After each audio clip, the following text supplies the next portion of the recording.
등비 수열 개념 설명할 건데 등비 수열은 기본적으로 특정한 수가 일정하게 곱해지는 상황을 등비 수열이라고 합니다.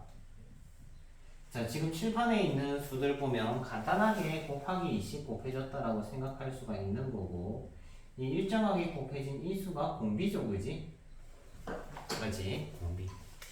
자, 이때 이제 첫 번째 항을 A로 표현을 할 거고, 그리고 일정하게 곱해지는 수를 R이라고 하면 그 다음 항은 AR, 또 그 다음 항은 AR 되고, 이런 식으로 표현이 되겠지?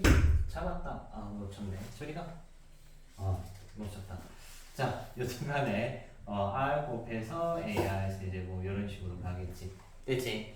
이때 첫 번째 항이 우리가 통상적으로 A1, 얘가 두 번째 A2, 세 번째 A3 이런 식으로 표현이 된다면 R의 첨자보다 R의 지수가 일씩 차이 남을 쉽게 알 수가 있어. 맞죠? 그래서 n번째 항인 일반 항을 만들어주면 이 친구는 A의 R의 n-1이다. 즉 A에는 AR n-1이고 초항과 그리고 공비로 이루어진 거 확인이 가능해. 오케이. 자, 근데 여러분들이 실수하면 안 되는 게 가령 AN이 뭐 6n 곱하기 뭐 3이 있다고 치면은 이게 초항이 아니야. 얘가 n이면은 여기 n-1일 때만 초항이거든. 그러면 굳이 이 친구를 6에 n-1 곱하기 18로 바꿔야 되냐 하면은 보통 바꿀 필요가 없어요. 왜냐? 공비는 n을 달고 있는 게 공비거든. 얘는 공비가 6인 거는 확정이야, 이거는. 오케이. 그러면 초항은 n에 1 대입하면 나오는 게 초항이거든. 요렇게. 18이지. n에 1 대입하면 나오는 게 초항이기 때문에 이 친구는 이 형태로 바꿀 필요가 없어요. 알겠지? 그러면 이 친구는 언제 쓰느냐? 초항 공비 알 때 일반항 만들고 싶으면 쓰는 거지. 뭐 an이 가령 2에 2n-1이다 라고 하자. 그러면 이 친구는 공비가 뭐인 게 뻔한 거야. n에 개수 있으면 개수까지 봐줘야 되거든. 그래서 얘는 공비가 4가 되는 거고, 초항은 n에 1 대입하면 얼마 나와? 2 나오지. 그래서 초항 공비 이렇게 찾아내시면 된다 이거예요. 됐죠? 자, 그리고 보편적으로 이제 A6나 A2 요런 게 나오면은 A4 하자. A2 나오면은 아래 첨자보다 1 작게 여기에 아래 지수만 달아주시면은 보편적인 항들이 표현이 됩니다. 자, 해서 일단 등비수열 일반 항에 대한 얘기를 해봤다. 자, 두 번째는 정의수식인데, 정의라는 거는 다음 항, n 플러스 1은 다음 항이라고 했어. 다음 항에다가 전 항을 나누면 일정한 수다. 이 자리는 공비자리입니다. 됐죠? 그러면은 이 친구 보면 이제 얘는 등비수열이라는 걸 알 수 있고, 그리고 공비가 R이라는 것도 알 수 있습니다. 됐죠? 다음 세 번째 수식은 등비중항입니다. 등비중항. 등비중항은 연속된 세 항에서 양끝 곱하면 센터 제곱과 같다.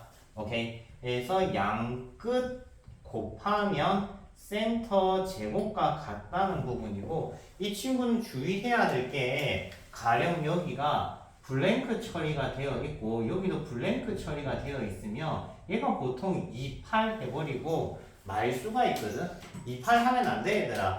왜냐면 이 친구와 제곱이 붙어있기 때문에 보통 부호가 풀마가 생긴다. 그래서 이런 경우는 풀마 2, 풀마 8 이렇게 돼버리기 때문에 주의하셔야 됩니다.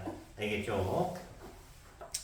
자, 등비중항에서 여러분들이 꼭 알아야 되는 건 등비중항은 연속된 세 항끼리의 관계만 뜻하는 게 아니야. 무슨 말이냐면 A1, A2, A3, A4, A5 요래 있다. 자, 등비중항은 3항의 관계가 아니라 밸런스를 얘기를 하는 거야. 요거 두 개 곱하면 센터 제곱이 되는 거지. 이런 느낌. 오케이? 또는 4항의 관계성도 얘기해. 요거 곱한 건 요거 곱한 거랑 어떻느냐? 같습니다. 알겠죠? 다시 얘기하면은 AM 곱하기 AM은 ASAT랑 같을 조건은 N 플러스 N과 S 플러스 T만 되면 되는 거지. 이해되죠? 그래서 물론 뭐 이렇게 바꿔서 풀어도 쉽게 보이기는 하지만 우리는 3항이든 4항이든 상관이 없다는 소리야. 알겠죠? 그래서 등비 중앙의 의미는 밸런스감을 얘기를 하는 거라는 거 잊으면 안 되겠지? 뭐 가령 예를 들어서 A1 곱하기 A11은 뭐 A7 곱하기 A 블랭크다라고 하면 이거 두 개 더하면 10이니까 요거 5네 하고 치우면 된다고. 알겠지? 조금이라도 연산 줄여주면 깔끔해지니까 등비 중앙 다시 한번 생각해주면 좋을 듯 합니다. 자, 등비 수열은 기본적으로 베이스가 뭐냐? 지수입니다. 지수꼴을 가지고 있어요. 다항식이 아니죠. 자, 이 등비 수열은 어떤 성향을 가지냐면 제일 중요한 게 뭐냐면 두 등비 수열을 데리고 왔다. 두 등비 수열을 데리고 왔을 때 더했을 때 등비 수열이 되고 싶지. 오케이? 이러면 이 친구는 공비가 같아야만 등비 수열이 될 수가 있다. 기억하세요. 즉 등비 수열 두 개에 더하기 또는 빼기 연산을 해서 등비 수열이 되고 싶으면 이놈의 공비와 이놈의 공비는 서로 같아야만 합니다. 반대로 공비가 같으면 더했을 때 등비 수열이 될 수 있어요. 자, 보편적으로 공비는 달라지지 않습니다. 이 친구 공비가 만약에 2고 이 친구 공비가 2지, 그러면 더했을 때 생기는 공비는 뭐다? 2가 되는 겁니다. 오케이? 대표적인 예는 AN의 공비가 뭐 R이라고 하자. 이때 AN 더하기 AN 플러스 1은 공비가 뭐다? R이라고. 이해되지? 왜? 얘도 공비가 R이고 얘도 공비가 R이니까 더하면 공비가 똑같다는 거지. 등차 수열은 더하면 공차가 달라졌죠? 맞지? 그땐 더해집니다. 오케이? 등차 수열은 더하면 공차가 더해지고 빼면은 공차가 빼졌지만 등비 수열은 아무리 더해도 공비가 달라진다 안 달라진다? 안 달라진다. 알겠죠? 해서 얘가 공비가 R이면 전체는 공비가 R일 수밖에 없다 이 소리죠. 하지만 공비가 달라지는 경우도 있어요. 어떤 경우냐? N자리에 2n이 들어왔다. 그러면 어떤 일이 생기냐? 얘는 두 칸씩 가는 거거든요. 가령 예를 들면 지금 칠판에 예시를 그래서 요걸 잡아놨는데 A2, A4, A6 두 칸씩 갔지. 그러니까 공비가 뭐인 게 확인이 되느냐? 곱하기 R제곱 곱하기 R제곱. 쉽게 얘기를 하면은 두 칸씩 가버렸다는 거야. 즉 n에 이렇게 개수가 붙으면 그 개수의 영향을 공비는 받습니다. 됐죠? 그래서 등비 수열은 이렇게 공비 리딩이 중요해. 알겠지? 자, 해서 등비 수열의 일반적인 얘기를 해봤고 등차 수열보다 오히려 심플합니다. 이 친구는. 오케이? 자, 그러면 등비 수열의 대표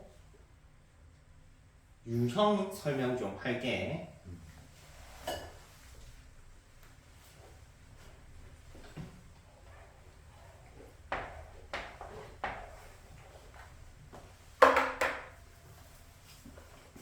자, 등비 수열에서 대표 유형은 첫 번째 도형 활용 문제가 있고요. 두 번째 부분 수열 얘기가 나옵니다. 알겠죠? 자, 그러면 도형 활용 문제는 한 가지 팁 정리만 할게. 활용 파트는 직선이 있고요. 원들이 접합니다. 요렇게 요렇게 오케이. 이 원의 반지름들은 등비 수열입니다. 오케이. 직선이 나오고 봐라. 원들이 접했지. 그러면 얘는 등비 수열이야. 고민하지 마. 알겠죠? 다른 그림 그려볼게. 내가 여기에 중심이 있게 그렸고 여기에 중심이 있으면서 접하게 그렸고 여기에 중심이 있으면서 접하게 그렸다. 이래도 등비 수열입니다. 알겠죠? 즉 원이 나오고 뭐 접한다 이런 얘기 나오면 아 그냥 등비 수열이구나 하고 생각하면 돼. 오케이? 그래서 등비 수열 활용 문제는 원이랑 특정 대상이랑 반복해서 접하는 친구. 이 친구를 우리 뭐라 부르느냐? 이제 너네 수능 때 보게 될 건데 프랙탈이라 불러요. 오케이. 프랙탈은 등비수열로 구성을 가지고 있기 때문에 따로 등비수열임을 보일 필요가 없습니다. 프랙탈이라는 건 무슨 말이냐면은 규칙적인 반복을 통해서 도형이 점점 커지거나 점점 작아지는 친구들이거든요. 그렇기 때문에 몇 번만 보면 등비수열이라는 감이 충분히 오실 겁니다. 다음 두 번째 부분수열. 자, 등비수열 대표적인 거 하나 적어볼게요. 자, 이렇게 적어봤다. 자, 이 친구는 공비가 2인 등비수열입니다. 이 등비수열을 내가 만약에 두 칸씩 깠다. 그래도 무슨 수열을 이룬다? 등비수열을 이룹니다. 당연하겠죠. 세 칸씩 가면은 그래도 등비수열을 이뤄요. 두 칸씩 가면은 공비가 당연히 두 칸씩 갔기 때문에 R제곱이 되는 거 인지가 될 거고. 그리고 두 개씩 더하면 어떤 일이 생길까요? 두 개씩 더하면 3, 12, 48. 이 친구도 뭐를 이루는 게 확인이 되니? 등비수열을 이루는 게 확인이 되죠. 무슨 말인지 이해돼? 즉 등비수열의 부분합은 등비수열이 됩니다. 어떤 느낌이다? 아까 얘기했던 요런 느낌입니다. 오케이. 선생님 아까 얘는 공비가 R이라고 했는데 얘는 공비가 2에서 공비가 4가 됐어요 라는 얘기를 한다면 뭐를 인지를 해야 되느냐? 이 친구가 요 친구가 되고 요 친구가 요 친구가 되기 때문에 곱하기 4가 되고 있는 게 맞아요. 이 친구가 얘가 되고 이 친구가 얘가 되고 있는 거기 때문에. 오케이? 즉 이런 느낌이 아니야. 이런 느낌이 아니고 얘는 듬성듬성 간 겁니다. 확인하시고요. 자, 대표 내신 문제 한번 만들어 볼게. 시험에 잘 나와요. 요거 틀리면 뼈 깨물고 죽어야 돼. 알겠죠? 틀리면 개슬픕니다. 자, 이 친구가 2고요. A11부터 A20까지의 합이 4입니다.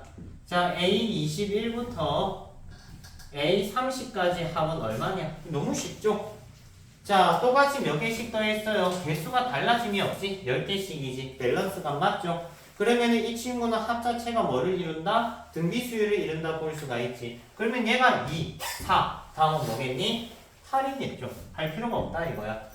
이해돼? 실제 내신에서는 얘를 등비수열 합공식으로 풀이가 들어갑니다. 하지만 우리는 등비수열의 부분합이 등비수열임을 알고 있기 때문에 이 친구는 손쉽게 등비수열로 계산이 가능한 거죠.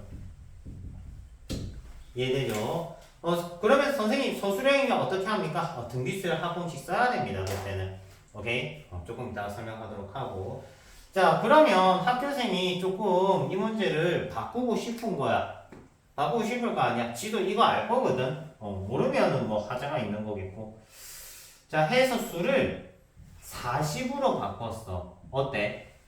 자, 얘는 10개, 얘는 10개인데 얘는 몇 개야? 20개지. 맞지? 그러면 어떻게 봐야 돼? 1부터 10까지, 11부터 20까지, 21부터 30까지, 31부터 40까지. 얘는 이 두 친구의 합을 물어본 거라고. 그러면 얘가 이제 2, 4, 8, 16이니까 더해서 24. 이런 식으로 마무리하면 된다 이거죠. 오케이. 또는 어떻게도 나올 수가 있냐면 A1부터 A10까지의 합이 2고 A1부터 20까지의 합이 10이고 A1부터 30까지의 합은 요래 물어볼 수도 있어요. 자, 지금 보면 어때? 개수가 얘는 10개, 20개, 30개 개수가 많아져 버렸지. 맞지? 안 일정하죠. 그러면 이렇게 등비수를 이루면 안 되겠지. 그러면 이 친구를 잘라서 표기하는데 어떻게? 1부터 10은 2 11부터 20은 1부터 20이 10이고 1부터 10이 2니까 얼마가 돼야 되겠니? 8이 돼야 되겠죠. 빼야 된다고. 얘는 1항부터 10항까지고 얘는 1항부터 20항까지라고. 뭐 5 하고 있을 모양으로 마지막으로 해서 빼야 됩니다. 알겠죠? 빼면 얼마 나와? 얘가 2고 얘가 전체가 10이니까 8이겠죠. 8이라고. 그러면 몇이 곱해집니까 이제? 40 곱해지지. 맞지? 해서 곱하기 4 됐으니까 32 곱하기 4 128 해서 얘는 1부터 30이면 요렇게 더해주시면 42 이렇게 완성이 되는 거죠. 이해돼? 그래서 개수 단위를 여러분이 직접 이렇게 끊어서 분리해서 표기해야 되는 경우도 있다. 알겠지? 그러면은 등비수열의 기본 유형 2개가 정리가 됐어요. 나머지는 자잘한 진짜 기본 문제이기 때문에 RPM 정도만 연습해도 무방하다. 다음. 자, 등차 수열에 비해서 등비 수열은 내용이 조금 심플하게 느껴지는 거는 사실 등차 수열이나 등비 수열이나 내나 베이스가 그나물의 그 밥이에요. 그러니까 등차 수열 배우고 나서 등비 수열을 배우면은 훨씬 내용이 쉽게 느껴진다 이 말이죠. 그래서 등비 수열은 기본 문제를 그쪽이 다 안 뽑아내요. 보다시피 도형이라든지 부분합에서 보통 포커스를 맞추고 아까도 얘기했지만 주의해야 되는 거는 등비 중앙입니다. 부호 부분 애들 많이 실수해. 알겠지? 자, 일단 등비 수열의 합 들어가면서 얘기할 건데 등비 수열의 합에 기본 공식부터 설명을 해야 되겠지. 등비 수열 합 공식 한번 볼게. SN을 R-1에 A에 R에 N제곱 마이너스 1 합공식 요거 있었죠? 뭐 교재에 보면은 1-R에 A에 1-R에 N제곱 이렇게 나와 있는데 이 친구는 공비가 1보다 작을 때 쓰는 건데 뭐 위에 거 쓰든 밑에 거 쓰든 똑같아. 그래서 외우고 싶은 거 아무거나 외우셔도 무방합니다. 자, R은 공비고, 이 친구 공비입니다. 그리고 얘는 초항. 자, 그리고 여기 보면은 N 있죠? 항의 개수입니다. 알겠죠? 항의 개수. 자, 공식 한번 써볼게. 자, 2 플러스 4 플러스 땡땡땡 1024. 자, 합공식 쓰면은 이 친구가 2의 10제곱이죠. 그러면 2의 1제곱부터 10제곱이니까 n은 10이 되는 거고 그리고 초항은 2가 되는 거고 공비는 곱해진 수 2가 되는 거 쉽게 확인이 될 겁니다. 그러면 대입 정리만 하면 돼. 근데 쌤이 이거 예제를 보여준 이유는 뭐냐면 애들이 간혹 미친 짓을 해요. 어떤 미친 짓을 하느냐? 얘가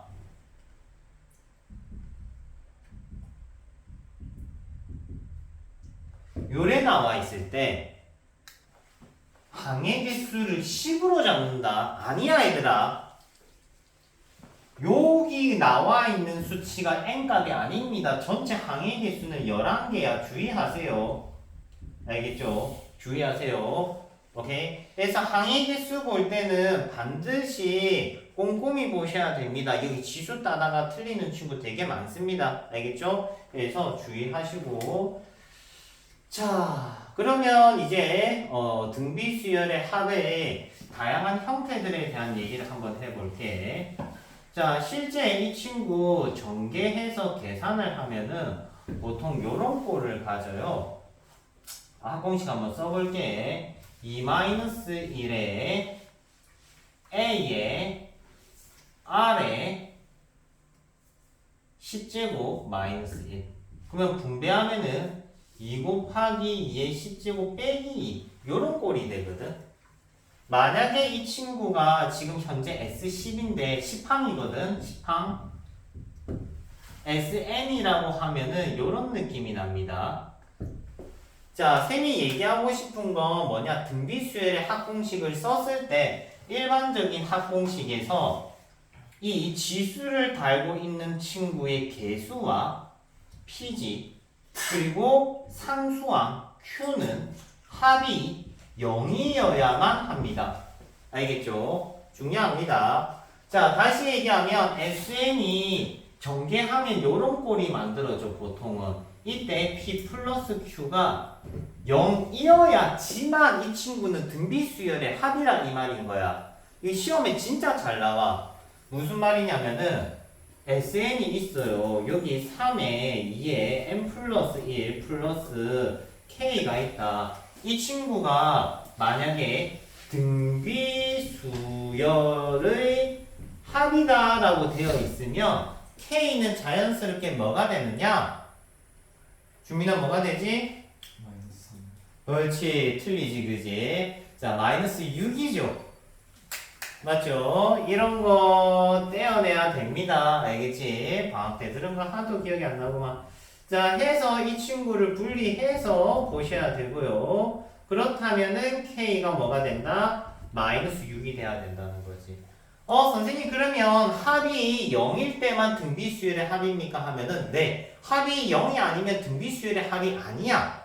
무슨 말이냐면 요걸로 만들어지는 AN이 이때 요거 두 개 더해서 0 되어야지만 이 친구는 등비수열이 되고요. 그렇지 않다면 이 친구는 등비수열이 안 됩니다. 알겠죠? 차이점 보여줄게. 진우야 색칠놀이 하지 말고 웬일로 깨어있다 했다. 아 진짜. 아니 깨어있거나 아니면은 정신 놓고 있거나 둘 중 하나면 어쩌라고. 자 일단 깨어있는 걸 유지해보자. 자 레몬 사탕이야. 잠 좀 깨봐. 아 깨어져 있지? 아 씨. 버릇이다 이것도. 자 이 친구 vs 잘 봐요. 시험에 잘 나옵니다. 이 친구 어떤 차이냐라고 하면은 둘 다 일반항은 똑같아. 생긴 게 똑같다. 자, 일반항 만드는 방법 등차 수열일 때랑 동일합니다. SN에서 일반항 갈 때는 SN 빼기 SN-1을 하면은 AN이 만들어져요. 그러면 6의 n제곱이 칠판에 나와 있으니까 6 곱하기 2의 n제곱 빼기 6 빼기 6 곱하기 2의 n-1 빼기 6을 해서 직접 정리를 하시면 돼. 지수 정리할 때는 이런 부분 분리해야 됩니다. 분리하면은 뭐가 되니? 2분의 1 나오니까 3의 2의 n제곱이 되겠지? 그러면 계산 정리 밀어내시면 3 곱하기 2의 n제곱이 돼. 누가? AN이. 됐죠? 자, 초항 3 아니다 이거. 알겠지? 초항은 n에 1 대입하면 얼마 나와요? 6 나오지? 이 친구는 6이 초항이고 그 다음 12, 24, 48 이렇게 가고 있다고. 확인됩니까? 그러면 이 친구도 똑같이 이연산을 하면 똑같이 나와.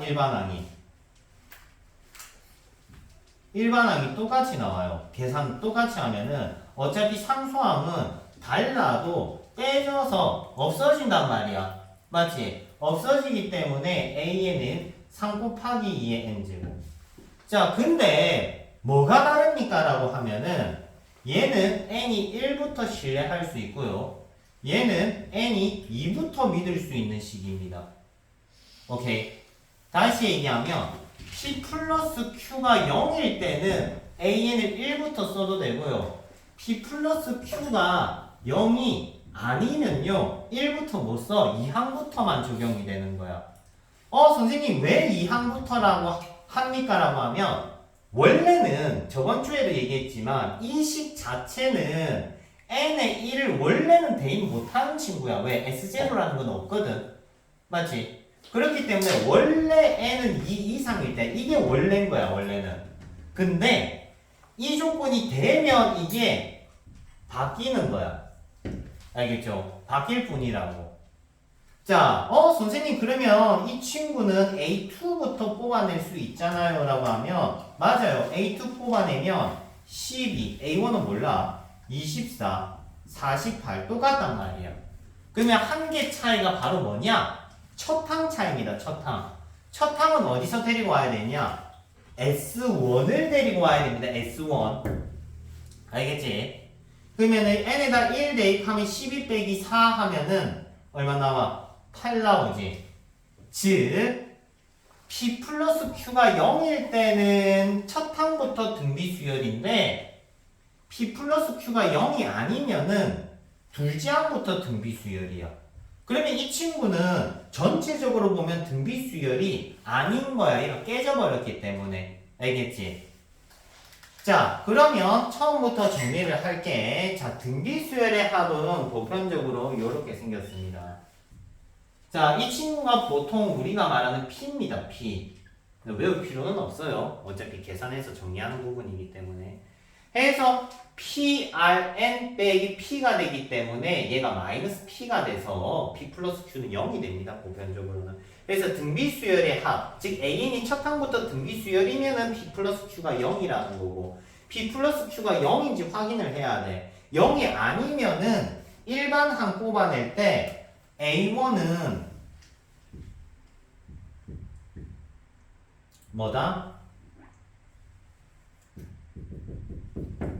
따로 계산해야 돼. 요거 S1이라고. 여기다가 1 대입해서 뽑아내셔야 돼. 차이점 이해되죠? 자, 그러면 어떻게 차이가 나느냐는 얘기를 해볼게. 자, 봐라. 원래 이 자리에는 뭐가 와야 되니? 이 자리에 원래는 6 와야 되지. 마이너스 6이죠. 근데 마이너스 6이 아니라 마이너스 4잖아. 얼마만큼 더 커? 이만큼 더 크지. 맞지? 해서 초항이 이만큼 더 큰 겁니다. 이해돼요? 자, 해서 등비수열 합공식 쓰는 방법과 그리고 SN에서 AN 가는 방법 얘기해줬는데 기본 연산하는 거 꼭 연습하시고요. 알겠죠? 연습하고 좀 심플하게 하는 방법도 있는데 근데 개별적으로 문제 풀 때 좀 퍽퍽하면 바꿔드리겠습니다. 무슨 말이냐면은 SN 보면 얘들아 일반항 보편적으로 만들 땐 원래 요거 안 써요. 등차 수열도 안 썼지, 그지? 맞지? 여기 공비가 뻔하기 때문이야, 공비가. 맞잖아, 얘 공비 2잖아. 그러면 얘는 2의 n-1의 초항만 찾으면 된다고. 근데 초항은 여기 1 대입하면 6이 12 빼기 6 하면 6이 바로 나오잖아. 그래서 여기에 6 적으면 끝난다고. 그럼 일반항 바로 나와요. 오케이? 하지만 우리가 이걸 연습해야 되는 거는 이런 타입 때문이야. 이런 타입은 너네 암산 힘들거든 사실. 이 타입 P 플러스 Q가 0이 안 되는 타입은 암산이 좀 안 돼요. 이거 시간이 많이 걸려요 실제는. 그렇기 때문에 연습을 하는 거고. 그리고 다음 단원에서 Sn 빼기 Sn-1을 쓸 수밖에 없는 타입들이 나와. 알겠죠? 그렇기 때문에 요거 연습 지금은 하세요. 위로 들어가지 말고. 자, 그러면 저번 주에 했던 거랑 같이 덧붙여서 설명을 할게. 자, 중요합니다. 시험에 지금 설명하는 거 무조건 나온다, 얘들아. 알겠지? 무조건 나와. 100% 나옵니다. 야, 알고 틀리는 놈이 제일 나쁜 놈이야. 너, 알겠지? 틀리지 말라고. 자, 봐. SN이 2의 n제곱 플러스 4n이 있고요. SN이 2의 n제곱 플러스 4n 플러스 1이 있어. 이게 이제 대표적으로 내신에 확정문항이라고 보시면 돼요. 무조건 나오는 거. 이번 기말고사는 무조건 똑같은 유형이 나올 가능성이 상당히 높은 파트야. 알겠어? 연습만 하면 점수가 나와. 근데 연습 안 하면 틀립니다. 이거 내용 자체가 어렵기 때문에. 자, 일단 밑에 거는 SN이 몇 차식이야? 2차식이야. SN이 2차식이면 이 친구는 등차 수열의 합이야. 오케이? 베이스가. 이 친구도 2차식이지. 그럼 베이스가 등차 수열의 합이야. 근데 차이점이 뭐라고 했니? 얘는 상수항이 있니 없니? 없지. 얘는 상수항이 없단 말이야. 상수항이 없으면 이 친구로 만드는 일반항 어떻게 만들었지? 미분하고 2차 계수 뺐어. 오케이? 미분하고 2차 계수 뺐어. 진우야 보고 있지? 안 보고 있잖아. 자, 미분하고 2차 계수 뺐어. 이 친구도 미분하고 2차 계수 뺐어.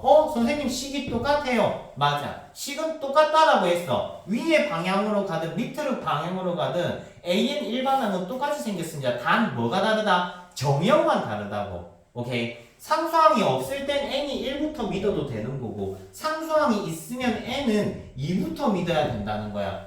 차이점 이해되지? 그러면 A1은 어디서 끌어와야 된다? S1에서 끌어와야 된다. 이해되죠? 자, 그리고 등비수율도 마찬가지입니다. P 플러스 Q의 합이 0일 때 아닐 때로 구분이 되는 거. P 플러스 Q의 합이 0이면 얘는 첫 항부터 신뢰할 수 있는 거. 그리고 이 친구도 일반항 계산하면 어차피 똑같이 나옵니다. 이 친구는 둘째 항부터 믿을 수 있는 거. 알겠지? 분명 나온다. 어떤 식으로 나오느냐? SM 던져준다. 요걸로 던져줘. 요런 걸로 던져줘. 요걸로 던져준다. 이래 놓고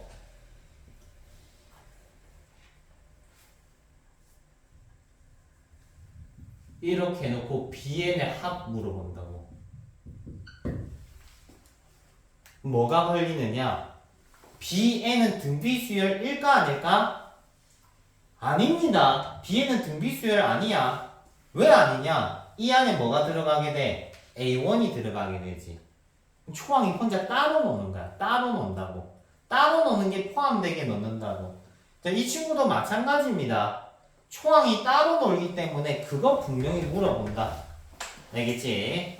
무조건 나옵니다. 나중에 푸는 거 한번 볼게. 자, 해서 등비수열의 합에서 기본적으로 나오는 거는 위에 거. 오케이? 위에 거. 무조건 나옵니다.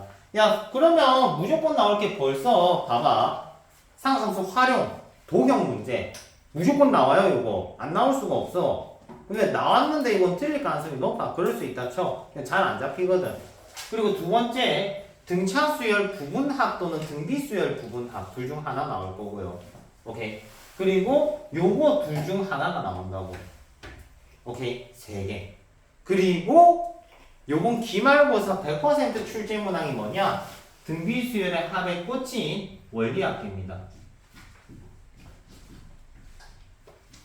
자, 원리합계는 어느 정도의 내신 비중을 가지고 있냐면은 18문항, 17문항 정도가 출제됐을 때 많으면은 3문항도 나오기도 했어, 한 시험에. 그 정도로 많은 비중을 차지하고 있습니다. 근데 교육과정이 바뀌었잖아. 그 이후로는 좀 문항수가 많이 줄었어. 뭐 보편적으로 한 문항 정도 들어가 있는 느낌이야.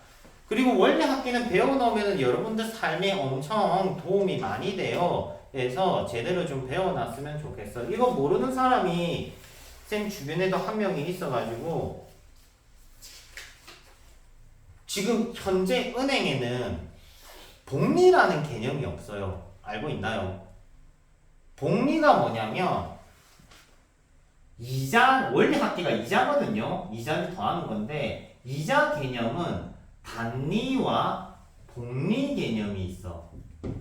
자, 단리 개념은 이자가 원금에만 붙어. 가령 내가 11,000만 원 정도를 넣었다. 연이자, 요새 연이자 얼마인지 아는 사람? 모르구나. 헐. 세상 참 슬프다. 자, 요새는 2, 3%대입니다. 2, 3%대. 얼마 안 되지? 맞지? 자, 한 2%대. 근데 10년, 20년 전만 해도 연이자가 8% 이랬어. 오케이? 근데 지금은 계산하기 편하게 한 10% 정도 먹어버리자. 그러면 1년 지나면 100만 원에 10%가 붙는 거야. 요렇게. 1년 더 지나면 100만 원에, 아니지, 1000만 원, 원금에 10%가 더 붙어. 또 1년 지나면 원금에 또 10%가 더 붙어. 즉 일정한 금액이 올라가. 왜? 원금은 똑같으니까. 이해되지? 즉 단리는 뭐냐? 등차수열입니다. 얘는 등차입니다. 오케이. 그럼 복리는 뭐냐? 원금에다가 이자가 붙었지. 이자 붙은 거에 이자를 다시 주는 거야. 오케이.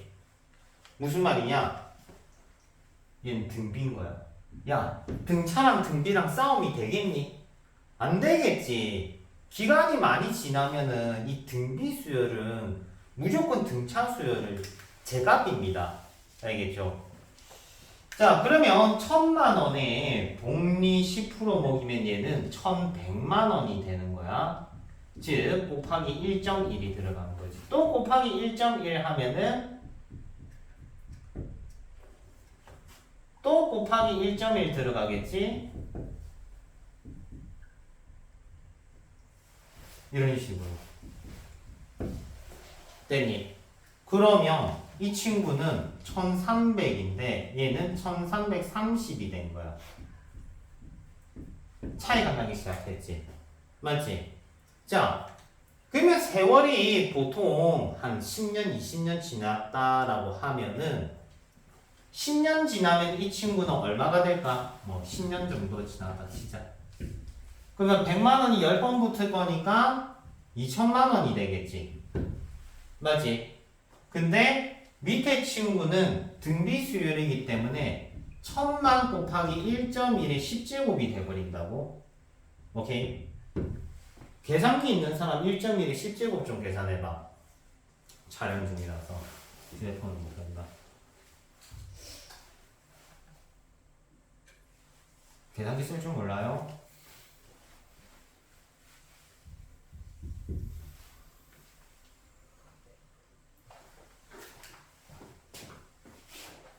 특수 연산자가 봉황이야.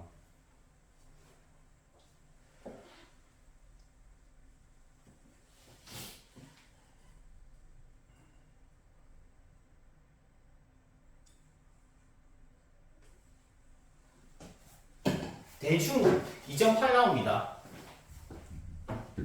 그럼 2,800만 원이야. 자, 10년이란 세월이 흐르니까 어떻게 됐어? 겁나 차이 나기 시작했지. 맞지? 즉, 복리는 어마어마한 거다. 알겠죠? 만약에 얘가 1000만 원이 아니라 뭐 너네가 어른에 대해서 한 1억 정도, 1억 정도, 뭐 좀 먼 돈이라 생각할 수 있겠지만 셋 나이쯤 되면 한 보통 수중에 여윳돈이 1, 2억 정도는 생겨요. 1, 2억 정도 맡겨놓고 이제 노후에 찾는다라고 하면은 1억이 10년 뒤에 2억 8천이 되어 있는 거야. 근데 단위였다면 단순히 그냥 2억이었던 거지. 그러면 얼마 차이가 나? 8천만 원 차이가 나는 거지. 꽤 많이 차이가 난다는 거야. 그래서 옛날에 이런 게 있었어. 유대인이 아이를 가지면 아이가 태어나자마자 그 친구 이름으로 복리 예금을 맡겨. 그래서 어른이 되면 주는 거지. 뭐 그렇게 유대인이 머리가 상당히 뛰어났다 뭐 이런 것들을 일찌감치 실생활로 적용을 했다 뭐 이런 얘기들이 있어요. 실제 지금 현재는 제1금융권, 제2금융권, 제3금융권도 복리는 없지만 현재 남아있는 게 보험은 남아있어요. 그러니까 흔히 삼성생명 이런 친구들은 복리 이자가 남아있습니다. 오케이. 근데 거기서도 뭐를 해놨냐면 맥시멈치를 막아놨어. 10년으로만 막아놨어. 오케이. 자, 해서 이 원리학계에 대한 얘기가 실제는 너네들한테 중요하다. 오케이. 나중에 저축을 어떻게 할 거냐. 그런 부분에서 우리가 고민을 할 필요가 있다. 그냥 너네가 사회에 나가면은 뭐 저축 어떻게 하는지 아무도 안 가르쳐 줄 거야. 맞지? 부모님이 여쭤봐도 너네들보다 나이가 뭐 20, 30살은 많을 건데 머리가 핑핑 돌아가시겠니? 그렇지는 않겠죠. 너네가 어른이 됐을 때 너네가 정보가 더 많을 거고. 그런 상황에서 너네가 직접 돈 관리를 해야 된다면 원리학계 꼼꼼하게 공부하는 게 좋아. 쌤이 되게 어릴 때 사실 복리 적금을 하나 가입을 했었는데 보험 쪽이었어. 보험 쪽이었는데 가입을 했는데 이제 쌤의 그 아는 분이 막 뭐라 하는 거야. 이거 사기 당했다면서 막 뭐라 하는 거야. 그래서 사기인가 하면서 해약을 했는데 지금 이제 커서 생각해 보니까 그 해약해라는 사람이 사기더라고. 그래서 한 4천만 원 날렸어요 그때. 엄청 날렸어. 여튼 그런 슬픈 일이 안 당하려면 제대로 배우세요. 자, 일단 원리 합계에서는 기본적으로 우리는 복리를 다룹니다. 복리. 단리보다는 복리를 다루는 거고, 복리는 뭐다? 등비수열이다. 오케이? 등비수열이다. 자, 그러면 만약에 R%다라고 하면은 얘는 1.0 R로 표현하면 조금 웃기니까 이렇게 표현을 하긴 하는데, 공비 자체를 얘가 공비입니다. 만약 4%면은 그냥 1.04 이렇게 표기하시면 돼요. 오케이? 자, 일단 원리 합계에는 총 7가지 유형이 있는데 7가지를 여러분들이 다 배울 수 있다고 생각하지는 않습니다. 알겠죠? 그렇기 때문에 쌤이 딱 줄여서 4가지만 하도록 할게. 무조건 나온다 얘들아. 알겠죠? 근데 요건 물어보는 것도 좋아. 선생님 원리 합계 공부해야 돼요 하면은 조금 생각이 깨어있는 사람은 안 해도 돼라고 해. 왜냐면 수능에 출제가 안 돼요. 수능에서는 출제가 안 합니다. 출제 안 한 지 10년이 넘었어. 더 이상 나올 이유가 없어. 옛날에 20년 전엔 수능에 자주 나왔었는데 이제 세월이 많이 흘러서 안 냅니다. 이거를. 자, 일단 첫 번째 예금 할게. 예금은 뭐냐? 너네 단어 잘 알아야 돼. 예금은 예치라는 개념이고 목돈을 맡기고 더 이상 돈을 더 안 내. 그러면 얘가 거치 기간만큼 이자를 쳐먹는 거지. 오케이? 해서 이자를 곱하는 거야. 이때 돈을 내는 시점에 따라서 우리는 기수불과 기말불이란 표현을 써. 기수불, 기말불. 자, 그러면 용어 다시 설명해주면 예금은 목돈을 맡기고 그게 더 이상 돈을 안 내는 거야. 뭐 예를 들어서 2000 지금 25년이죠. 5년 초에 1억을 맡겼다. 1억 없지만 월 이자가 1%라고 하자.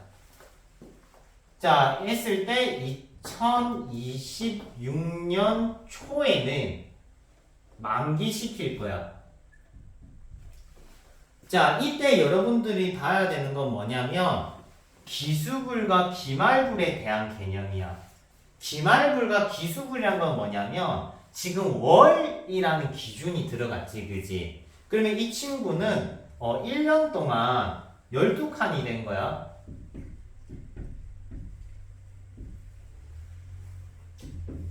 12칸입니다. 그러면 초에 냈으니까 이때 내는 거고 여기가 1, 2, 3, 4, 5, 6, 7, 8, 9, 10, 11, 12 여기가 1월이야. 오케이? 그러면 2026년 초라는 거는 이때를 나타냅니다. 자, 일단 용어 설명 하나 더 한다. 초는 첫날이야. 이 개념이 이상한 친구들이 있는데 다음 달 초에 돈 줄게 하면은 이제 1일이 됐어. 돈 줘야 되는데 초, 중, 말 이렇게 하면 1일부터 10일, 10일부터 20일, 20일부터 30일 이게 아니라고. 오케이? 초라는 건 초일이야. 최초. 알겠지? 1일입니다. 요것도 초면 첫날 1월 1일이야. 그렇기 때문에 통상적으로 1월 초는 얘들아 무슨 개념으로 봐도 상관없냐? 12월 말로 봐도 무방하다. 말은 만날이야. 그러니까 얘네들이는 하루 차이기 때문에 하루치 정도는 보통 넘어갑니다. 수학 문제에서는. 알겠지? 세상에서는 용납 없다. 하루도 이자 붙는다. 알겠지? 하지만 수학 문제에서는 동일시 합니다. 이해되죠? 자, 이때 한 기간에 앞에 낸 게 기수불이야. 한 기간에 뒤에 내면 기말불이야. 즉 기수불과 기말불은 월 기준이면 월의 초일이 되는 거고 월의 말일이 말불이 되는 거야. 불, 돈 낸다고 불. 오케이. 근데 우리는 사실 이게 용어가 필요 없어요. 우리가 봐야 되는 건 뭐냐? 기말불, 기수불이 아니라 돈을 냈을 때 그 돈이 거치하는 기간이야. 그럼 우리가 구분할 수 있어야 되는 건 말초가 같다는 개념만 알면 돼. 알겠지? 자, 그러면은 이 1억은 이때 들어왔습니다. 1억 정도는 없나? 얘들아? 1억 열심히 모아서 선생님 계좌에 딱 넣어주면 안전하게 보관해 드리겠습니다. 자, 개소리고. 자, 일단은 이렇게 손으로 세는 건 처음이라 보여주는 거다. 됐죠? 야, 근데 이거 손으로 세는 게 바보짓이지. 25년 초에서 26년 초 몇 년 지났어? 정확히 1년이야. 1년이면 정확히 몇 달 지나는가? 12달이지. 즉 1.01에 12달. 1, 2, 3, 4, 5, 6, 7, 8, 9, 10, 11, 12달이 지난다고 그냥 그림을 보여준 거야. 그래서 12달이라는 이 거치 기간이 중요한 거야. 이해되니? 그러면 1억 곱하기 이런 식으로 들어가겠지. 되니? 자, 그러면 내가 초가 아니라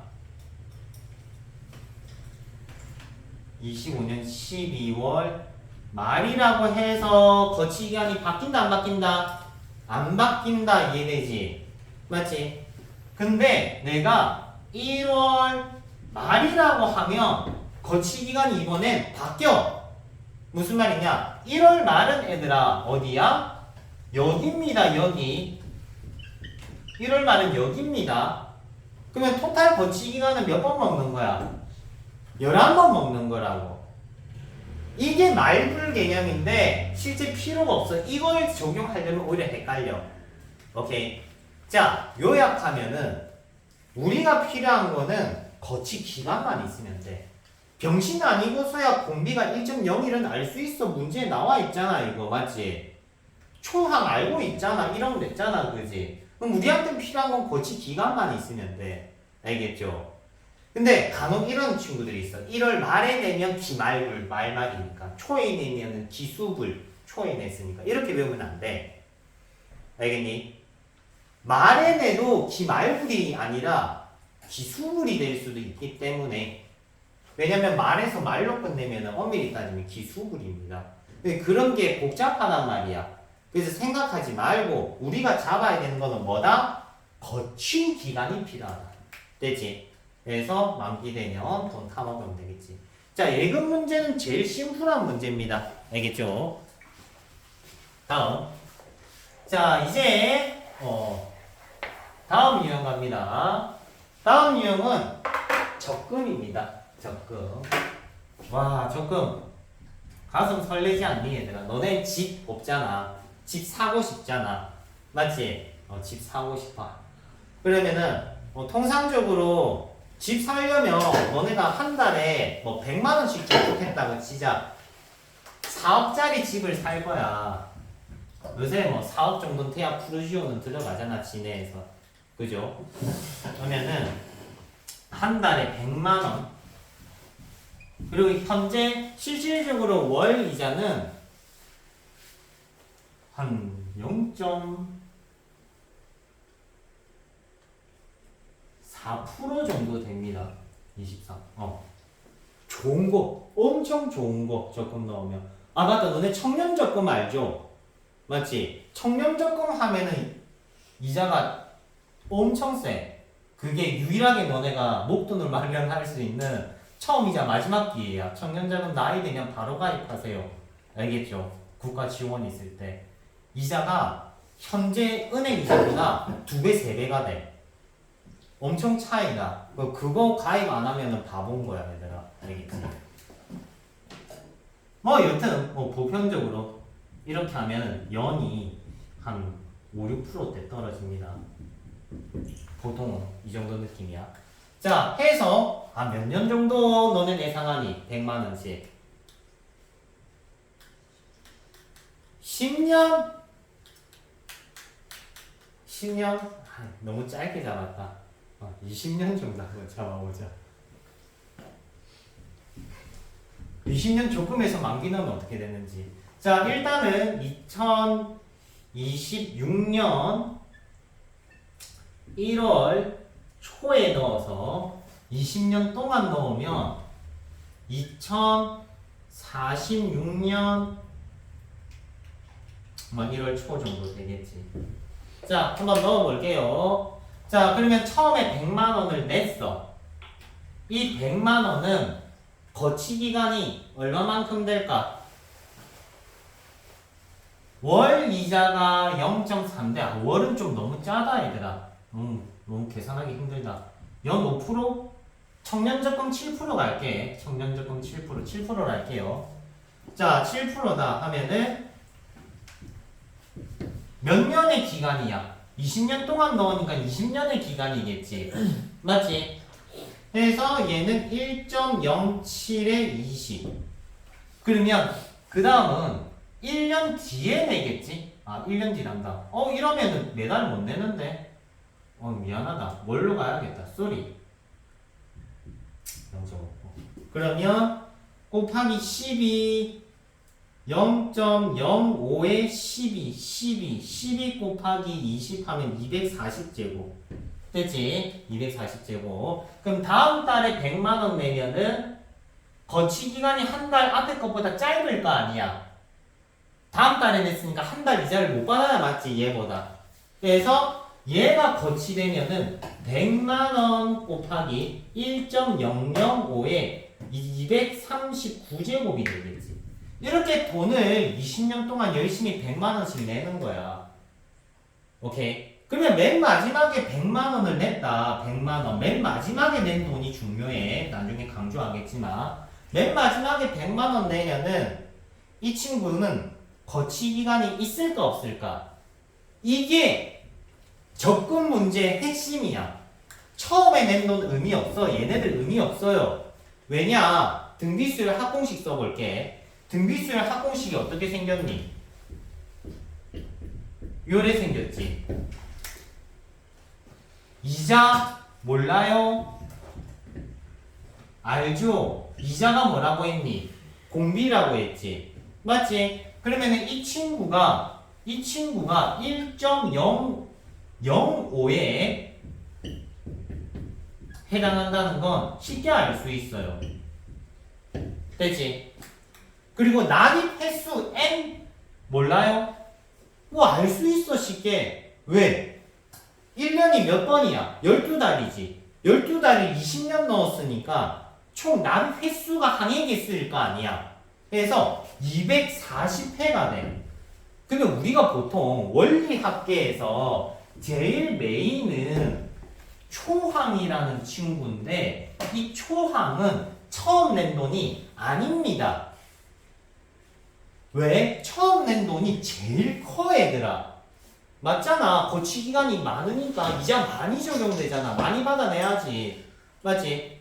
그럼 제일 작은 돈은 언제냐? 맨 마지막 100만원 냈을 때야.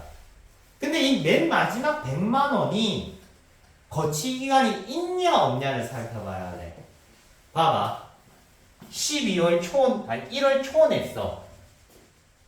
2월 초, 3월 초, 4월 초, 5월 초, 6월 초. 그럼 12회 차는 12월 초에 내. 근데 만기는 1월 만기지. 그러면은 맨 마지막 12월 달 초에 낸 돈은 한 달이라는 거치 기간이 있다 이 말인 거야. 얘네니. 그렇기 때문에 얘는 초항이 이자가 적용이 됩니다. 이게 중요하다고. 오케이.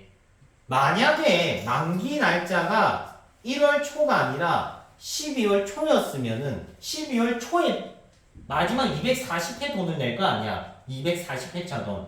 그러면은 거치 기간이 없는 거야. 내자마자 끝나면은. 돈을 주자마자 끝나면 이게 빠지는 거죠. 오케이. 자, 해서 현재 토탈 합이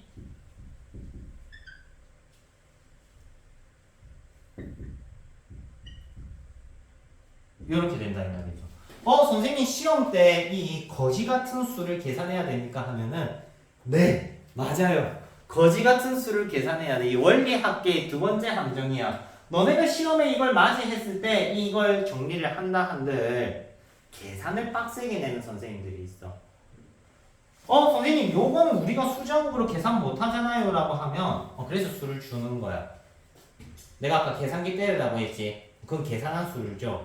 학교생이 조금 친절하게 깔끔한 수를 줄 수도 있고요. 더러운 수를 줄 수도 있고, 더러운 수 던져놓고 소수 둘째 자리에서 반올림 하세요 하면 지옥이 시작되는 거야, 얘들아. 진짜 학교생들이 나쁜 생들이 되게 많아. 지우야, 요거 좀 계산 공학기 한번 좀 열어줘. 자, 밑에 거 계산하면 0.005. 예.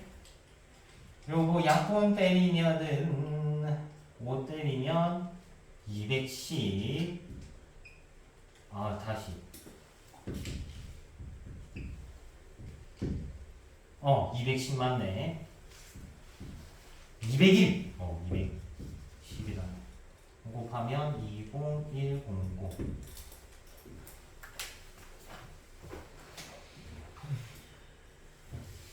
240. 는 331. 221. 오! 된다 얘들아. 4억 대충 4천 정도 나오네. 대충. 지금 너네는 100만원씩 20년 동안 모아야 4억짜리 집의 주인이 되실 수가 있어요. 어때? 놀랍지?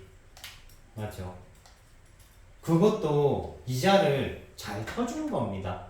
청량적금 들었다면 진짜 얼마 모였을 거냐면 5억 넘게 모였어. 차이가 겁나 커요. 얘가 이율의 차이가 엄청 큽니다. 근데 슬픈 건 얘는 내가 뭐로 계산했니? 복리야. 우리나라에는 복리 적금이 없어요. 그게 문제인 거야. 복리가 아니라 얘가 단리였지. 얼마가 차이가 날까 궁금하지 않아요? 한 1억 차이 납니다, 실제. 해서 너네가 실제 진짜 찐으로 아무것도 모르고 은행에 가서 적금을 열심히 들어서 돈을 모으면은 한 25년 정도 걸려요. 4억 모으려면은 25년 정도 걸려요. 갑자기 조금 비관적인 얘기인가? 여튼 집을 가지려면 20년 동안 개미처럼 100만원씩 모으시면 돼요. 100만원을 저축을 하려면은 한 얼마 정도 벌어야 될까 생각해봤어? 500, 600원 벌어야 됩니다. 한 달에. 그래야지 100만원씩 저축하실 수 있어요. 알겠죠? 너네 이제 갑자기 3,000% 빠지는 것 같은데 월 300만원 버는 사람이 대한민국에 300만원 밑으로 버는 사람이 대한민국에 50%가 넘어요. 이제 50%가 넘어요. 이래 되면은 보통 공과금이 50만원 정도 빠져요. 그리고 너네 휴대폰이랑 뭐 각종 보험료 그리고 월세 이런 거 나오면 50만원이 빠져요. 너네 식사해야지. 밥 먹어야지. 밥 먹는데 하루에 10,000원으로 될까? 안 돼요. 한 3만원은 있어야 돼. 한 90만원 빠져요. 그러면은 대충 합치면 190만원이지. 맞지? 근데 이 300만원에는 이 세금이 붙어요. 국가에서 세금 띠가요. 그럼 세금 띠가면은 한 270만원 정도 돼요. 그리고 너네가 적게 땡 거다. 너네가 한 달에 300 벌면은 빼면 얼마니? 80만원 밖에 저축을 못해요. 근데 80만원을 모은다는 건 너네가 옷도 안 사고 데이트도 안 하고 뭐 사고 싶은 가방도 안 사고 시계도 안 사고 했을 때 80만원이야. 끔찍하지? 맞지? 그래서 여기서 100만원이 늘면 이 100만원이 1에 붙는 거야. 인생에서 너네가 살아보면 알겠지만 월 300이랑 400 차이 겁나 없어 보이지? 윤택한 차이는 얘들아 2배야. 오케이, 2배입니다. 500이지? 그럼 300 버는 친구의 3배입니다, 실제.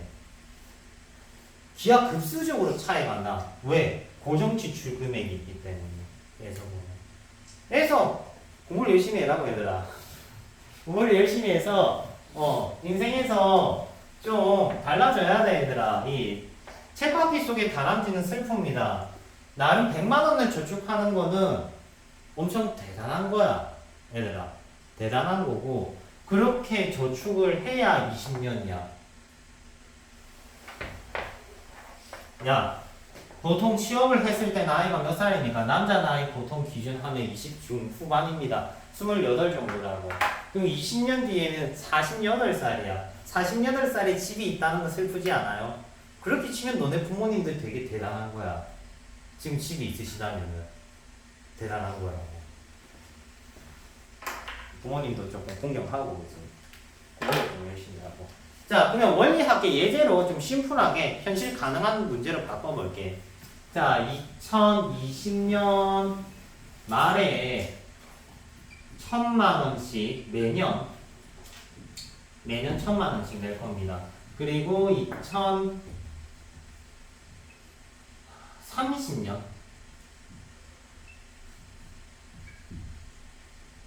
초에 만기. 몇 해 낼 거냐면은 말에 냈으니까 9해 낼 거야. 회차도 좀 잘 봐야 돼. 자, 그러면은 1,000만 원씩 돈을 낼 거 아니야? 맞죠? 자, 이미 이것만 해도 원리학계가 적용이 돼. 몇 해 낼 건데? 9회. 공비 알아요? 안 가르쳐줬네. 연 5% 연 10% 하자. 계산하기 쉽게. 연 10% 공비 알죠? 1.1이지. 맞지? 그러면 등비수열 합공식에 바로 적용하는 겁니다. 1.1 빼기 1에 1.1에 9제곱. 이렇게 이미 다 알았다고. 다 안단 말이야. 무슨 말인지 이해돼? 요건 그림 그리고 앉아있을 필요가 없어.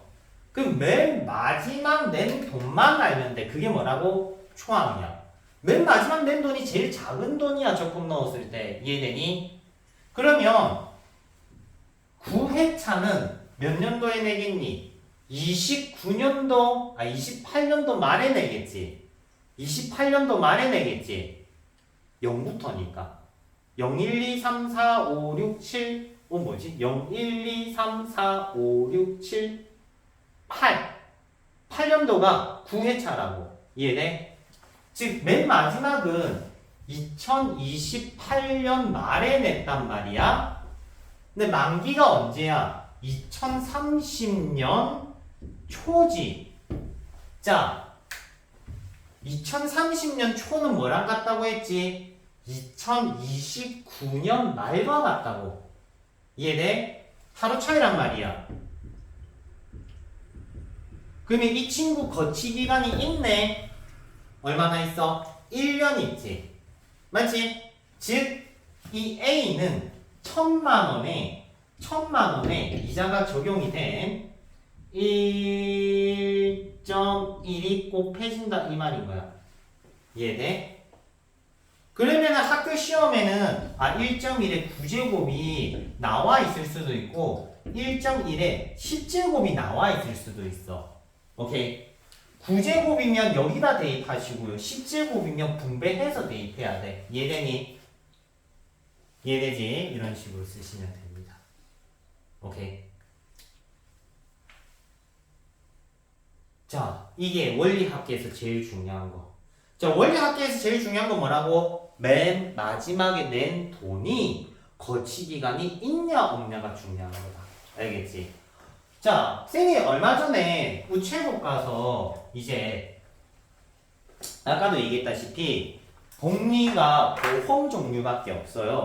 현존하는 게. 그래서 보험 종류, 보험 상품을 팔던데 되게 웃긴 게 뭔지 알아? 수학 모르는 친구들 완전 낚아버리게 상품이 나왔더라고.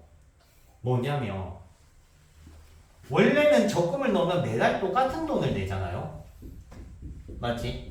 똑같은 돈을 내면은 지금 10년 지나면 원금 대비 한 20%를 받을 수 있어요. 원금 대비 10년 동안 똑같은 돈을 넣으면 현재 복리로 적용했을 때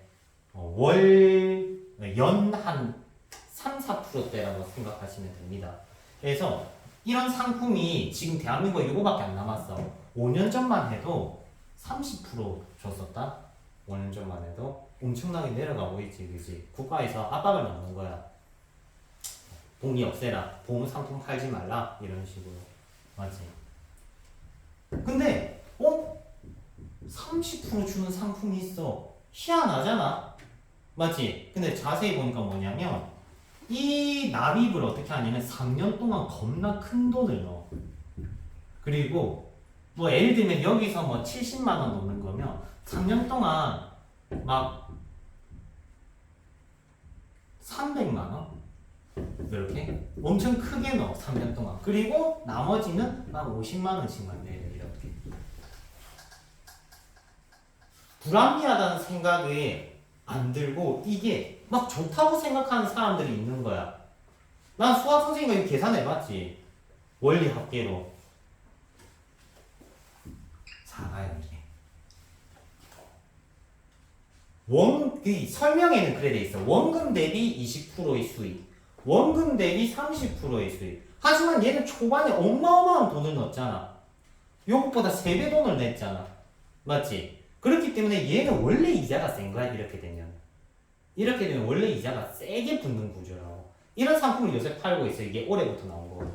그래서 거기에 낚이지 않길 바랍니다. 알겠죠?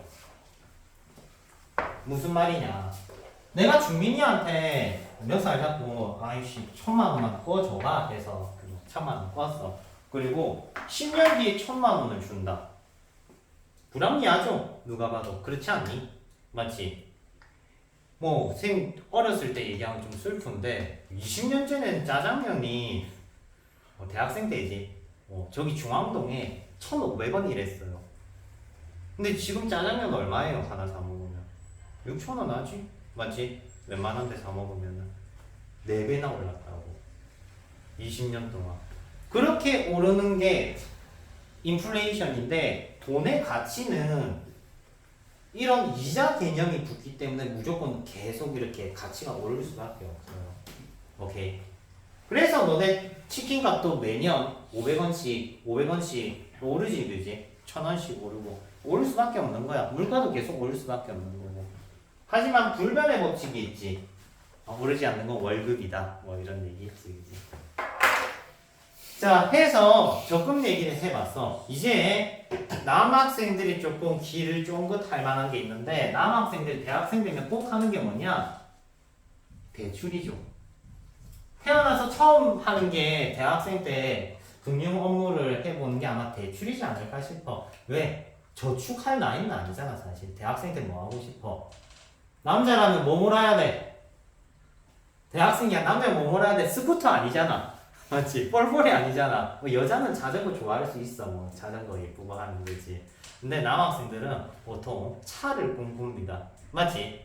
그래서 보통 중고차를 사. 새 차 못 살잖아. 중고차 사잖아. 중고차. 이 중고차는 신차랑 다르게 대출이율이 겁나 세요. 우리나라 최대 업체에서 받을 수 있는 이자가 맥시멈 20%입니다. 법정 최고 이자가. 거의 20%를 다 땡겨 받는 거야. 얘는 20%를 받아요. 연 거의. 조금 계산은 편의를 위해서 그냥 20% 하자. 자, 중고차 보통 좀 굴러다닐 만한 거 사려면 못해도 1,000만 원짜리 차는 사야 됩니다. 1,000만 원. 근데 대학생이 1,000만 원이 어딨냐? 1,000만 원 통으로 그래 할부다 해서 보통 48개월 할부. 뭐야? 1, 2, 3, 4 대학교 4년 내내 노예 계약을 하시겠다는 거죠. 맞지? 그래서 노예 계약을 해. 야, 근데 표면상 봐도 너네가 연 20%야. 4년 뒤에 네가 총 내는 돈이 대충 얼마야? 대충 연 20%야. 단리로만 계산해도 1,800만 원 가는 거야. 중고차 사는 거 머리 총 맞은 짓이야. 그래. 인생은 한 방이야 하면서 일단 타고 보자 하는 거지, 그지? 쌤도 그때 샀어요. 그래서 돈 삐질나게 갚았습니다. 갖고 나니까 이런 생각 들더라고. 잘못했다 하는 생각이 드는데 중고차는 할부하는 게 아닙니다. 알겠죠? 저 오토바이 타요. 어? 오토바이. 오토바이. 그래. 우리 저승에서 만나자. 오토바이면 저승에. 근데 오토바이도 좋은 거 타려면은 새 거 사면은 거의 1,000만 원대 합니다. 근데 새 걸 사면은 이자가 싸요. 기본적으로. 이자가 한 연 7%대에서 5%대로 끊어져. 그러니까 이왕 살려면 새 거 사시고 중고차 몰고 싶으면은 할부하지 마세요. 자, 일단 할부에 대한 설명을 해줄게. 자, 내가 너한테 300만 원을 빌렸어. 그리고 3회에 나누어서 갚겠다라고 하면은 이렇게 뭐 100만 원, 100만 원, 100만 원 이렇게 주잖아. 여기서 중요한 거 하나가 나와. 내가 너한테 마지막 100만 원을 주면 우리 둘 사이는 끝인 거야. 제자와 그 선생님의 관계가 끝이라는 게 아니라 그 금융적인 관계가 끝이라는 거야. 그게 종료 시점이야. 이게 엄청 중요해. 종료 시점이야. 종료 시점이라고. 그 둘째, 네가 갚아야 될 돈은 1,000만 원이 아니라 아까 봤듯이 갚아야 될 돈은 지금 복리거든요. 1,000만 원 곱하기 1,000만 원 곱하기 월로 적용해야겠다. 월 2% 갈게. 1.02에 48 요걸 갚는 거야. 갚아야 될 돈은 얘들아 요 돈입니다. 1,000만 원을 갚는 게 아니야 얘들아. 그러면은 1,000만 원을 갚는 게 아니라 4년 뒤에 이 돈을 갚는 건데 너네가 이런 생각해. 중간에 돈을 내잖아 이렇게. 맞지? 몇 회에 나눠서 내. 48개월 할부면 48번에 나누어서 내. 오케이? 그러면 줄 때마다 원금에서 까고 이자 다시 먹이고 원금에서 까고 이자 다시 먹이고 하는 거는 아니라고. 어떻게 되는 개념이냐면 48개월 동안 똑같이 월 이율 2%짜리 적금이 생성이 돼. 자연스럽게. 월 2%짜리 적금을 매달 똑같은 돈씩 내서 얘를 적금을 넣어서 맨 마지막 때 통으로 갚는 개념입니다. 오케이. 중간에 갚는 게 아니야. 무슨 말이냐면은 야 너네 전기세 쓸 때마다 오늘 한 200원치 썼으니까 한전에 200원 던져주고 또 다음날 또 쓰고 한 300원 던져주고 이거 아니잖아 그지? 맞지? 은행에서도 대출 업무는 기본적으로 일괄적으로 갚는 개념이야. 이해돼? 그러니까 어차피 돈의 가치는 똑같은 거야. 여기서 안 깐다고 까면 계산이 복잡해진단 말이야. 즉 갚아야 될 돈은 몇 년 뒤에 갚는 거다? 48개월 뒤에 갚는 거야. 오케이? 48개월 뒤에 갚는 거기 때문에 갚아야 될 돈은 이거다. 자, 첫 번째. 이거 이해되지? 됐죠? 그리고 어떻게 갚느냐? 이율이 똑같이 48개월치 적금을 넣는다고 생각하는 거야. 즉 4년 뒤에 적금을 만기시켜서 스위칭하는 개념이라고. 이해돼? 그리고 세 번째가 꿀팁인데 할부는요 첫 달에 돈 안 냅니다. 첫 달에 돈 안 내요. 무슨 말이냐면 너네 나 실화인데 대학생 때 신용카드를 할부를 끌고 왔다. 근데 이번 달 청구 금액에도 안 포함되고 다음 달 청구 금액에도 안 포함되는 거야. 짬됐나 싶어서 그러니까 그 기록이 잘못돼서 돈 안 갚아도 되나 싶었는데 2달 뒤에 나오더라고. 그 당연한 거야. 그러니까 2달 동안 카드 내역서에 없다고 돈이 적용이 안 되는 게 아니라 첫 달에 그러니까 이 물건을 받을 때 돈이 있었다면 원금에서 까면 되잖아. 맞지 않아요? 그러니까 첫 달에 돈을 안 내는 게 당연한 거야 얘들아. 할부라는 거는 만약에 내가 1,000만 원치를 이렇게 3년 동안 갚는다라고 하면은 할부를 하는 건 요렇게 갚는 겁니다 얘들아. 요렇게 3개월 할부는 요 느낌이야. 이해되니? 3개월 할부는 요 느낌이라고. 오케이? 즉 첫 달에는 돈을 낸다 안 낸다? 안 낸다. 첫 달에 돈 안 내요. 오케이? 해서 얘는 엄밀히 따지면은 첫 달엔 돈 안 내고 이렇게 가는 겁니다. 그리고 맨 마지막에 요 부분 보이니? 화살표 엄청 짧게 해놨지? 이게 쌤이 맨 처음에 얘기한 거야. 돈을 맨 마지막 돈을 냈지. 이 돈은 거치 기간이 없어야 맞아. 없어야 맞다고. 왜? 맨 마지막 돈 냈으면 우리 관계 끝나야 될 거 아니야. 맞지? 끝나야 맞다고. 그렇기 때문에 이 친구 대출 문제, 즉 할부 문제는요. 할부 문제는 기본적으로 얘는 기말고리야. 해서 요약하면 맨 마지막 낸 돈 A는 거치 기간이 있다 없다? 없다는 게 핵심이야. 이게 세 번째. 자, 그러면 요거 합공식 때려볼게. 자, 48개월 할부면 당연히 몇 회 내야 되겠니? 48회 내야 되겠지. 당연한 겁니다. 36개월 할부면 36번 내야 돼. 맞지? 그리고 공비는 얼마입니까? 0.02, 1.02에 48개월 빼기 1, 1.02 빼기 1. 맨 마지막 낸 돈은 거치 기간이 없기 때문에 그냥 A입니다. 자, 이렇게 해서 갚아야 될 돈과 적금을 낸 돈은 서로 같아야지 돈이 정산이 되는 거다. 그러면은 한 달에 얼마 내야 되는지 알 수 있게 되는 거죠. 알겠습니까? 주희야, 마지막으로 미안한데 이거 한 번만 계산해줘. 자, 이거 계산도 한번 밀고 있을게.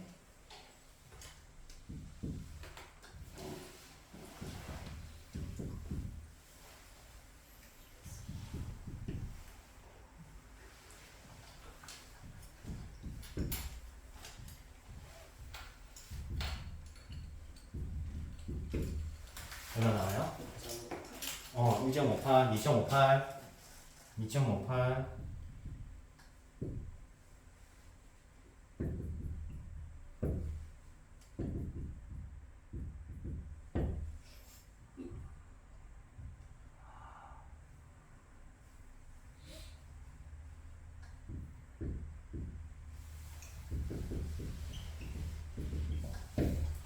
자, 계산기 좀 부탁할게. 516 나누기 1.58.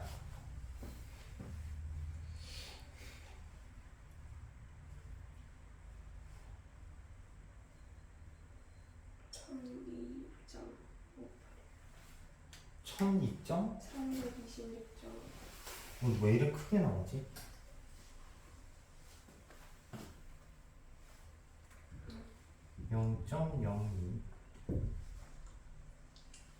얘가 50분의 1인 거 곱하기 50 올렸고 50 올렸고 50 올렸고 50 가서 20 됐고 20 곱하기 2.58는 A 1.58 맞는데 곱하기 2 하면은 소수점 빠졌구나. 30 얼마라고? 3,000이었지 아까. 300? 300이니까 한 30 얼마 나오겠네. 한 달에 30만 원씩 냅니다. 48개월 하면은. 그러면은 4년 동안 원금만 1,440만 원을 받게 되는 거고. 그러니까 처음에 샀으면 1,000만 원을 샀을 건데 나중에는 1,440만 원 정도 준다고 보시면 돼요. 자, 해서 쌤이 요약 정리를 해주면 내신에는 세 가지 유형 중에서 할부 문제가 제일 많이 나옵니다. 근데 할부 문제는 애들아 기말부 기수물 고민할 필요가 없어. 해서 쉽게 얘기하면 공식을 외우셔도 됩니다. 알겠지? 공식을 외워도 돼. 하지만 원리를 알아야 나중에 그 변칙 플레이를 나와도 할 수 있어. 뭐냐면 지금 700만 원짜리 컴퓨터를 살 건데 지금 300만 원이 있대. 그래서 400만 원을 할부로 할 건데 36개월 할부로 할 건데 한 달에 얼마씩 내도 되냐라고 하면은 이제 700만 원에서 300만 원 까버리고 400만 원만 36개월 할부로 가는 거지. 무슨 말인지 이해되니? 자, 공식 적어줄게. 자, 전체 갚아야 될 대출금이야. 대출금 곱하기 1 플러스 R의 기간은 R-1의 A의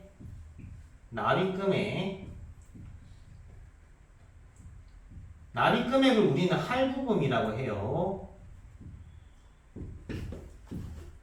R의 N제곱 마이너스 1 이래야 됩니다. 1 플러스 R의 그래서 이렇게 공식으로 퉁치시면 됩니다. 즉 공식 외워란 소리야. 알겠니? 공식 외우세요. 근데 이런 문제에서 이제 학교생이 보통은 기본 문제를 내시는데요. 학교생이 좀 꼬인 사람은 48개월 할부로 갖고 있는데 2년째에 뭐 대출금리가 올랐다. 아니면은 뭐 중도 상환을 하고 싶다. 뭐 이런 거. 자, 마지막 유형입니다. 연금 문제.